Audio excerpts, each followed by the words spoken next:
Hello guys, welcome back to another video of the channel Hammond Trading University.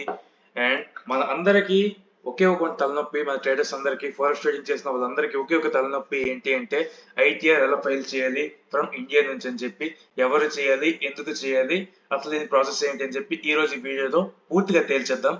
So మీరు video చూస్తున్నారు అంటే, video మీ దాకా వచ్చింది అంటే మీరు ట్రేడింగ్ అండ్ ఫైనాన్స్ కోసం ఇంకా నాలెడ్జ్ పెంచుకోవాలి అని, లేదా ఏదైనా టెక్నిక్స్ ఉంటే గవర్నమెంట్ నుంచి ఎలాగైనా తప్పించుకోవాలనుకుంటే ఆ టెక్నిక్స్ కోసమైనా, లేదా ట్రేడింగ్ స్ట్రాటజీ కోసమైనా, ట్రేడింగ్ సైకాలజీ కోసమైనా చూస్తున్నట్టు. సో మీరు అలా చూస్తుంటే నా ఛానల్ ఒకసారి చెక్ చేయండి. ప్రతిదీ టాప్ నాచ్ కంటెంట్ అయితే ఉంటుంది. అండ్ మీకు నచ్చినట్టయితే సబ్స్క్రైబ్ చేసుకోండి, వీడియోని మాత్రం లైక్ చేయండి, మీ ఫ్రెండ్స్ అందరికి షేర్ చేయండి. అండ్ మనమైతే వీడియోలోకి వెళ్ళిపోతాం. అండ్ వీడియో మన టాపిక్ చాలా simple. It is how to file ITR for forest trading from India. అంటే ఇండియాలో ఫారెస్ట్ ట్రేడింగ్ చేసిన వాళ్ళు చాలా ఎక్కువ మంది అయిపోతున్నారు ఈ మధ్య. సో వాళ్ళందరూ ప్రాఫిటబుల్ అయిన తర్వాత ఐటీఆర్ ఎలా ఫైల్ చేయాలని చెప్పి చాలా మంది నాకు అడుగుతున్నారు. ఇన్స్టాగ్రామ్ లో చాలా డిఎమ్స్ వచ్చాయి. సో వాళ్ళందరికీ ఆన్సర్ చెప్పడానికి అండ్ వాళ్ళ డౌట్స్ అన్ని క్లారిఫై చేయడానికి నేను ఈ వీడియో అయితే చేస్తున్నాను. సో వీడియోని ఎండ్ వరకు చూడండి, మీకైతే ఖచ్చితంగా ఒక ప్రాపర్ నాలెడ్జ్ అయితే నేను ఇస్తాను. So first point, who have to do this అంటే, అసలు ఎలాంటి వాళ్ళు ఐటీఆర్ ఫైల్ చేయాలి అంటే, ఇట్ ఈస్ వెరీ ఈజీ. మనం ఇక్కడ చూద్దాం. ఫస్ట్ ఎలాంటి వాళ్ళు ఫైల్ చేయాలి అంటే, ఒకరు job persons who are doing jobs, and second one, okay, ఒకరు ప్రైవేట్ జాబ్ పర్సన్స్, ఇంకొకరు గవర్నమెంట్ జాబ్ పర్సన్స్, ఇంకొకరు బిజినెస్ మ్యాన్స్. ఓకే, ఎవరు private job PJ, next government job persons అంటే జీజే, గవర్నమెంట్ జాబ్.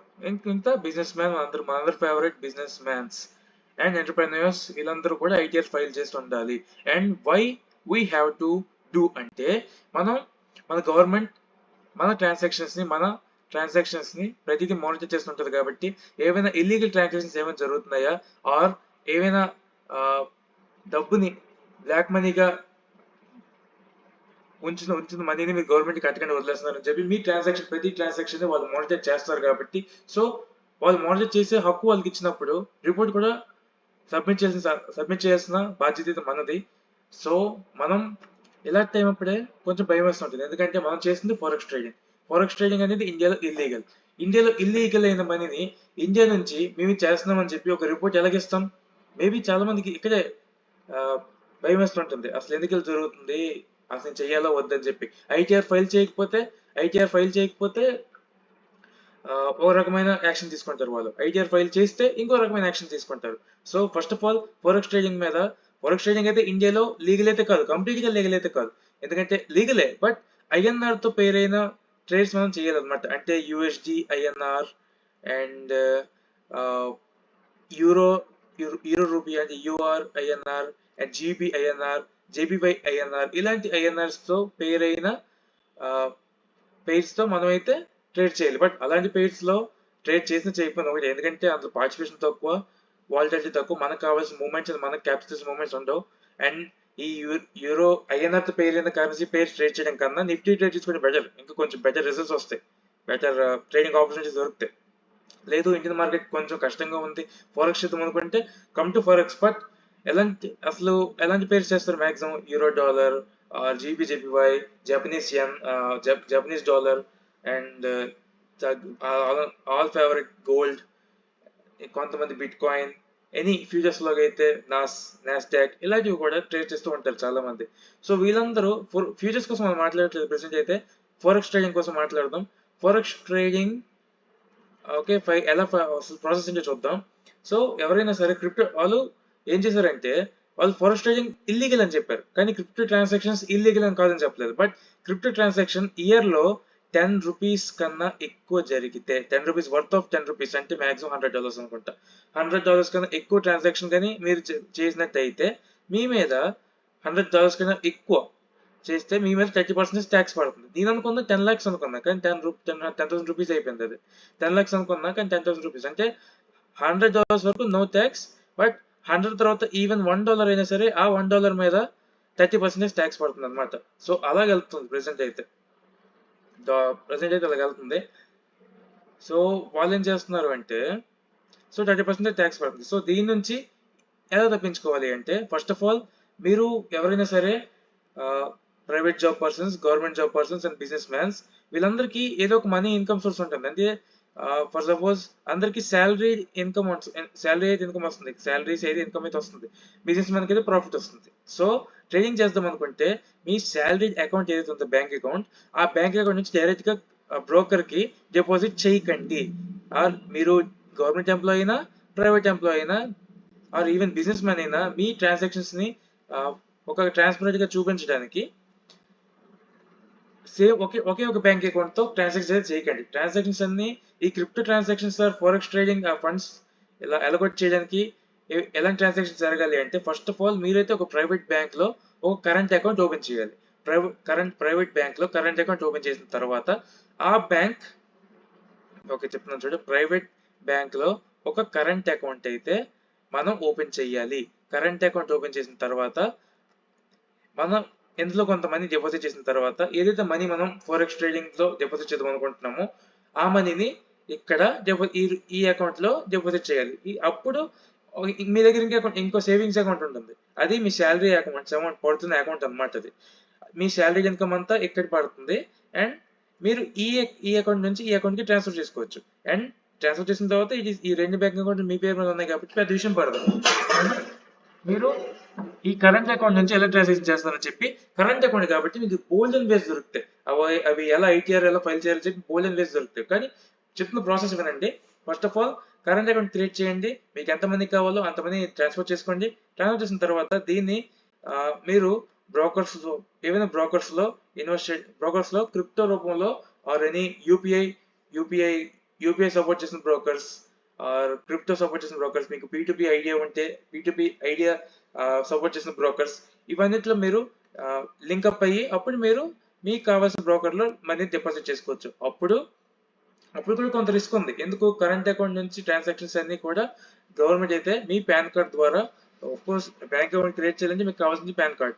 ఆ పాన్ కార్డ్ లో ఆ pan card link అయిన ఉందంటే మీరు ఖచ్చితంగా ఇచ్చేస్తుంటారు అనమాట. ఓకే, మీ ప్రతి మూమెంట్ మానిటర్ చేస్తుంటుంది గవర్నమెంట్.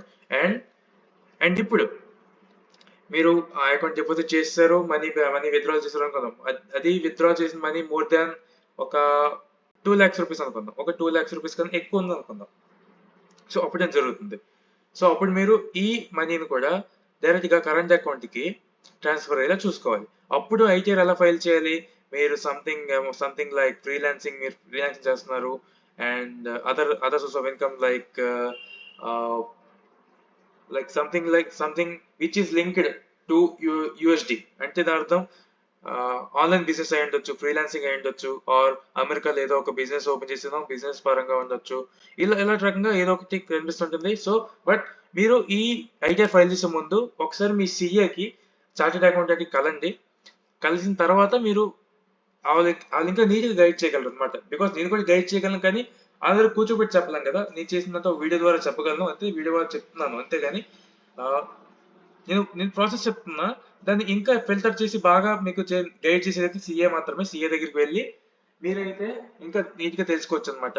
సో 2+ lakhs అనుకోండి, మీరు ఇయర్ కి 2+ lakhs అయితే అప్పుడు సిఎన్ కన్సల్ట్ చేసుకోవచ్చు. బట్ మీకు మంత్లీ 2 to 3 lakhs కానీ 2 to 3 lakhs లాంటి మనీ అయితే మీకు వస్తుంది అనుకుందాం. మీకైతే ఒక మనీ ఇలా ట్రేడింగ్ ప్రాఫిట్స్ మీకు బాగా వస్తున్నాయి, ఎవ్రీ మంత్ 2 to 3 lakhs నుంచి వస్తుంది అనుకుంటే మాత్రం మీరు వెంటనే చేసిన పని ఏంటి అంటే just leave India and go to some other country to survive.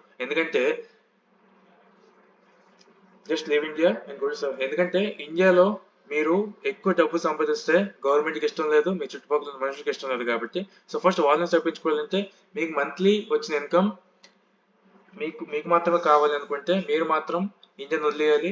అదే వేరే దేశంకి వెళ్ళి అక్కడ సెటిల్ అవ్వాలి. సెటిల్ అవ్వడం అని కాదు, జస్ట్ సర్వైవ్ అవ్వడం కోసం కొన్ని రోజులు ఉండడం కూడా కరెక్టే.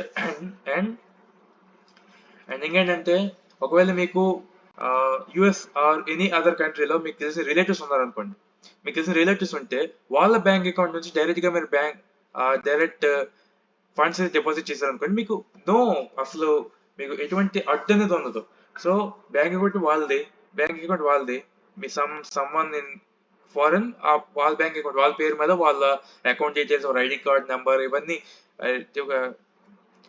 యూస్ చేసుకుని మీరైతే ఒక బ్రోకర్ లో మనీని డిపాజిట్ చేస్తున్నారు, ట్రేడ్ చేస్తున్నారు. With something around 2 to 3 lakhs monthly వస్తుంది. అండ్ మీరు ఇంకా నిజ చేసుకోవచ్చు. ఎందుకంటే మనకి ఇండియా నుంచి వేరే దేశంకి వెళ్తే ట్యాక్స్ పడుతుంది, బట్ వేరే దేశం నుంచి మన దగ్గరికి వస్తే ట్యాక్స్ పడుతుంది. బట్ ఇక్కడ చూస్తే ఇక్కడ మేబీ 1% టీడీఎస్ ఉంటే వాళ్ళకి సంథింగ్ అరౌండ్ బిలో 0.5 అలా ఉంటుంది అనమాట. It is more than enough. అంటే దాని అర్థం ఇలా చేయడం చాలా బెటర్. ఎవరైనా మీకు తెలిసిన ఫారెన్ లో ఉంటే వాళ్ళ పేరు మీద బ్యాంక్ అకౌంట్ క్రియేట్ చేసి వాళ్ళ పేరు మీద మీరైతే ట్రేడ్ చేయడం చాలా మంచిది. ఇది one of the best way. నేను కూడా అలాగే చేస్తున్నాను. అండ్ ఆల్సో మీరు ఇండియా నుంచి ట్రేడ్ చేస్తున్నారు, మాకు ఎవరు ఫారెన్ లో నాకు ఫ్రెండ్స్ లేరు అంటే సింపుల్, ఒక ప్రైవేట్ బ్యాంక్ లో like ICICI, HDFC, likes bank, ఏమైనా ప్రైవేట్ బ్యాంక్ లో కరెంట్ అకౌంట్ క్రియేట్ చేసి మీ శాలరీ ఇన్కమ్ నుంచి కొంతమంది అందులో డిపాజిట్ చేసిన తర్వాత మీ ట్రేడింగ్ క్రిప్టో ట్రాన్సాక్షన్స్ అన్ని ఎందులో ఆ బ్యాంక్ అకౌంట్ లో పడేలాగా చూసుకొని అప్పుడు మీరు చేసుకుంటే ఐటీఆర్ ఫైల్ చేసుకోవచ్చు. ఈ ఇన్కమ్ అనేది నాకు ఫ్రీలాన్సింగ్ ద్వారా వచ్చింది, other income sources like which linked with USD అంటే యూఎస్ డాలర్ కరెన్సీతో లింక్ అయిన బిజినెస్ ఏవో నాకు ఉందని చెప్పి మీరు చూపించుకోవచ్చు. దానికన్నా ముందు మీరు సిఎన్ కన్సల్ట్ అవ్వచ్చు. వాళ్ళు ఇంకా గైడ్ చేస్తారు అనమాట. సో ఈ వీడియో ద్వారా మీకైతే సింపుల్ గా అర్థమైంది అనుకుంటున్నా అసలు ఈ ఫారెక్స్ ట్రేడింగ్ అనేది ఐటీఆర్ ఎలా ఫైల్ చేయాలని చెప్పి. సో వీడియోకి తింటే రేపు మళ్ళీ ఇంకో వీడియోతో మీ ముందుకు వస్తాను.